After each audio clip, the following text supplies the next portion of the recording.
দুর্গম এলাকায় অভিযানে বর্ডার গার্ড বাংলাদেশ বিজিবি। হঠাৎ এক বাড়িতে ঢুকেই ভাঙছে তালা, কিন্তু কেন? গভীর অনুসন্ধানে এ ঘরের সন্ধান পায় বিজিবি। এখানে লুকিয়ে রাখা হয়েছে বিভিন্ন সময়ে অপহরণ করা ১৪ জনকে। অতঃপর বিজিবির তৎপরতায় স্বস্তির নিঃশ্বাস ছাড়লেন তারা।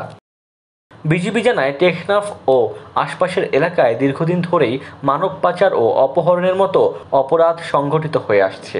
এসব অপরাধ দমনেই নিয়মিত অভিযান চালায় বিজিবি। এরই ধারাবাহিকতায় অপহরণ করে জিম্মি করে রাখা ১৪ জনকে নিরাপদের সঙ্গে উদ্ধার করা হয়। কারা এই অপহরণে জড়িত, কী উদ্দেশ্যে তাদের অপহরণ করা হয়েছে তা জানতে ভুক্তভোগীদের সঙ্গে কথা বলে প্রয়োজনীয় পদক্ষেপ গ্রহণের আশ্বাস দিয়েছে বিজিবি।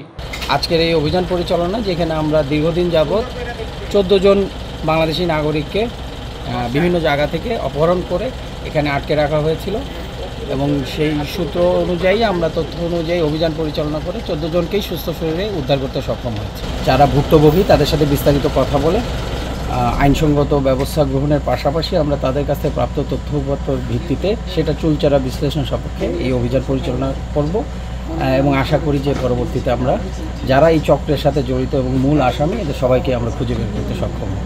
কক্সবাজারের টেকনাফের উত্তর নম্বরী এলাকার সাইফুল ইসলামের বাড়িতে পাওয়া যায় অপহরণকারীদের এ জিম্মি ঘর। ডেস্ক রিপোর্ট, দৈনিক ডেস্টিনি।